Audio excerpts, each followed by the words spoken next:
Bonjour à tous, aujourd'hui je suis ravie de vous retrouver pour vous faire une vidéo spéciale dupe. Alors c'est une vidéo dont je vous parle depuis quand même un petit moment et surtout pour ceux qui ne savent pas en fait ce que c'est qu'une vidéo dupe, et bien c'est une vidéo où je vous présente d'un côté des produits de grande marque, donc des produits assez chers, et de l'autre côté je vous montre des produits que l'on trouve en grande surface, en pharmacie, qui sont beaucoup moins chers et qui correspondent presque à 100% aux produits chers. Donc c'est plutôt intéressant parce que ça nous permet de faire des économies sur notre maquillage et surtout ça vous montre qu'on n'est pas obligé d'acheter des grandes marques pour se maquiller. Alors le premier dupe dont j'aimerais vous parler et celui dont je suis la plus fière, et bien c'est ceci. Donc oui, enfin j'ai réussi à trouver à mon sens un bon dupe du fond de teint touche éclat d'Yves Saint Laurent. J'allais vous montrer celui-ci et c'est un fond de teint de chez Yves Rocher, donc le fond de teint qui fait partie de leur gamme de luxe. Donc je vous mettrai un lien en barre d'infos et aussi je vous ai fait une vidéo où je teste ce fond de teint en première impression, je mettrai un lien juste ici, et vraiment je les trouve extrêmement ressemblants. J'ai fait plusieurs essais, c'est à dire que d'un côté je me maquillais avec le Yves Saint Laurent et de l'autre avec le Yves Rocher, et vraiment il n'y avait pas de différence au niveau de l'application, au niveau de l'effet, tout est extrêmement similaire. Et un autre point qui est similaire et qui moi m'arrange, c'est la teinte, c'est à dire que chez Yves Saint Laurent on trouve quand même des teintes relativement claires, là en l'occurrence c'est la B10, et chez Yves Rocher aussi, donc dans les deux produits ce sont les teintes les plus claires. C'est vraiment idéal pour les personnes qui cherchent un fond de teint avec une couvrance légère à moyenne, un fond de teint qui va venir unifier votre peau et qui tout simplement va la rendre tellement plus jolie. Moi je sais que c'est vraiment mon fond de teint préféré à vie parce qu'il est extrêmement naturel, très discret, mais pour autant je peux vous assurer qu'il est du plus bel effet sur la peau. À noter par contre que ce n'est pas un fond de teint conseillé pour les peaux grasses. Pour les peaux sèches je le trouve parfait, pour les peaux normales pareil, et pour les peaux mixtes puisque c'est mon cas l'été je le trouve aussi adapté, je viens juste davantage le poudrer. Et aussi un autre point très positif de ces deux fonds de teint, c'est qu'ils sont très fluides, donc faciles à travailler. C'est typiquement le genre de fond de teint que je peux recommander aux personnes qui n'ont jamais appliqué de fond de teint, qui ont envie d'un produit qui va vraiment faire une différence, c'est-à-dire qu'on va voir une différence entre le jour où elles ne portaient pas de fond de teint et le jour où elles en portent, mais qui va rester très naturel. Pour moi le fond de teint touche éclat c'est vraiment le meilleur du monde, donc n'hésitez vraiment pas à tester celui d'Yves Rocher. Autre produit qui n'est pas le dupe d'un mais de deux produits, et bien il s'agit de la base de chez Maybelline, donc c'est la Baby Skin qui ressemble pour moi énormément à deux bases dont je vous parle assez souvent. Donc premièrement il y a la base Pro de chez Lancôme, et ensuite il y a une deuxième base qui est de la marque Tarte, et je trouve tout simplement celle de Maybelline complètement géniale. Donc si vous avez envie de tester une base siliconée, et ça je le précise parce que ce sont juste des petits tubes de silicone, mais c'est vraiment pour apporter un aspect beaucoup plus lisse à votre peau.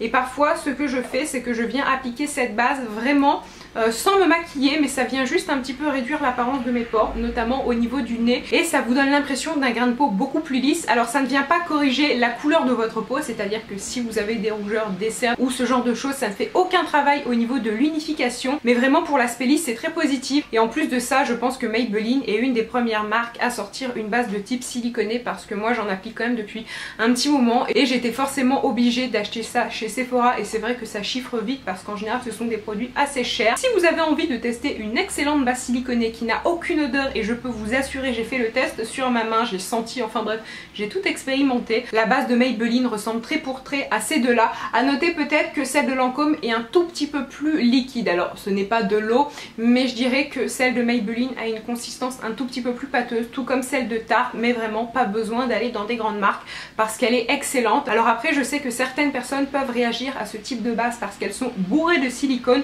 donc ce que vous pouvez faire c'est tout simplement tester le produit sur une petite partie de votre visage. Si vous voyez que vous n'avez aucun bouton c'est très bien. Pour information, moi je n'ai jamais fait aucune réaction avec aucune base siliconée, donc ça dépend vraiment des peaux. Peut-être que les peaux grasses peuvent être un tout petit peu plus sensibles à ça, mais d'ailleurs un très bon point pour cette base, et d'ailleurs pour toutes les bases siliconées, c'est que ça vient vraiment matifier le teint durablement, et je trouve que le fond de teint glisse beaucoup mieux sur la peau, ça facilite l'application, la tenue est prolongée.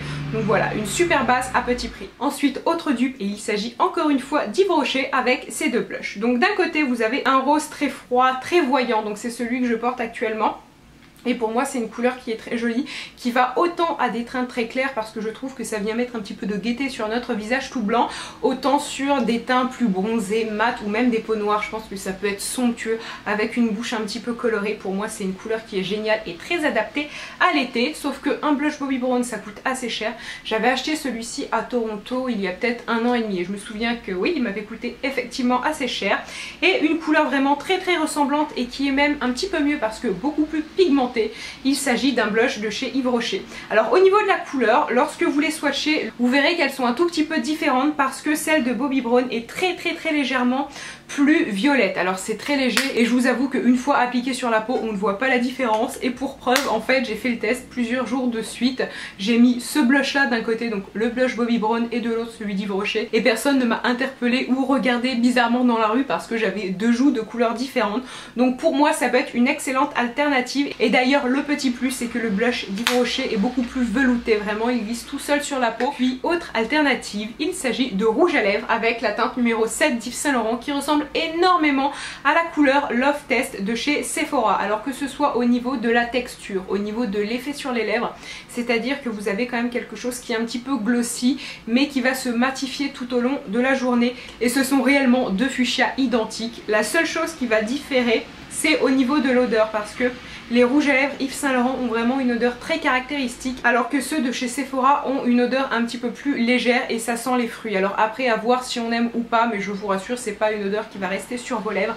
Mais vraiment si vous avez envie d'un beau fuchsia, celui de Yves Saint Laurent est quand même assez réputé, c'est la teinte numéro 7. Et bien n'hésitez pas à acheter la couleur Love Test de chez Sephora parce qu'à tout niveau ils sont vraiment très ressemblants, même au niveau de la tenue. Ils tiennent plutôt bien, environ 3-4 heures, et à partir de ce moment là on peut faire une retouche et c'est parfait. Ensuite, autre alternative que je peux vous proposer, et cette fois-ci avec un produit de chez Benefit, et il s'agit du Benebalm. Alors en fait ce sont tous leurs baumes, il ne s'agit pas de celui-ci en particulier mais tous les baumes de chez Benefit qui vont donner un petit peu de couleur à vos lèvres mais qui vont surtout les hydrater, les nourrir et vous donner un aspect assez glossy. Et moi une alternative que j'ai trouvée à ça, et bien ce sont les Baby Lips de Maybelline. Alors pour être franche, au début j'avais quelques a priori par rapport aux Baby Lips de Maybelline parce que pas mal de personnes sur YouTube finalement en ont dit du mal et ont dit qu'on faisait tout un foin par rapport à ces produits mais que finalement ils n'étaient pas si bien que ça.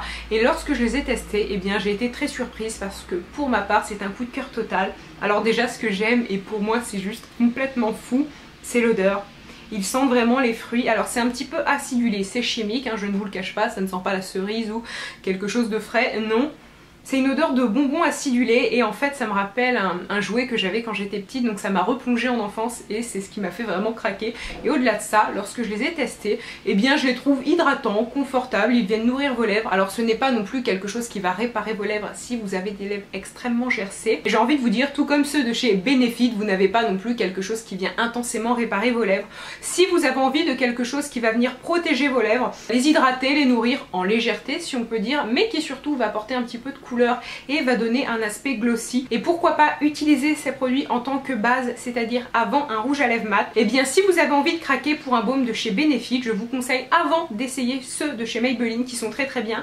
Alors après pour la couleur je vais vous faire des swatchs, mais vous verrez que ce n'est pas non plus deux couleurs qui se ressemblent vraiment. Ici vous avez une couleur qui est glossy mais qui tourne plus vers le rouge rose, alors que là vous avez un rose qui est un petit peu plus froid. Mais à vrai dire c'est le seul Baby Lips que je possède, donc peut-être que vous avez des teintes un petit peu plus ressemblantes, mais vraiment pour l'aspect concept du produit, si on peut dire ça, je trouve que ce sont deux produits fort ressemblants. Et finalement le dernier dupe que j'aimerais vous présenter, il s'agit du rouge à lèvres Saint-Germain de chez MAC. Alors je vous en ai déjà parlé parce que c'est un rouge à lèvres que j'apprécie assez peu. La couleur est vraiment sublime, c'est pourquoi je l'ai acheté, mais au niveau de l'effet sur les lèvres, c'est un rouge à lèvres qui transforme vos lèvres en je ne sais pas quoi, mais pas du tout en quelque chose de ragoûtant, puisque ça vient donner un aspect lèvres gercées et toutes les petites peaux mortes sont amplifiées. Reste que la couleur est très jolie et j'ai trouvé une alternative qui en plus de ça est beaucoup mieux et beaucoup plus jolie sur vos lèvres. Il s'agit tout simplement d'un rouge à lèvres de chez Maybelline en teinte Pink Pop. Alors comme ça je pense que vous allez pouvoir le voir à la caméra que ce sont de teintes très ressemblantes. Et une fois posées avec la pigmentation naturelle de vos lèvres, vous avez quelque chose qui est extrêmement similaire. Et pourquoi je tenais à vous parler de cette couleur? Et bien tout simplement parce que pour moi Saint-Germain est une couleur très singulière et c'est surtout un rose peu courant que j'ai vu nulle part ailleurs, mis à part avec cette couleur de chez Maybelline qui est pour moi la plus ressemblante de toutes celles que j'ai pu voir. Et comme je vous l'ai dit, le point positif avec le rouge à lèvres de chez Maybelline, c'est que vous avez quelque chose qui est crémeux, qui ne va pas dessécher vos lèvres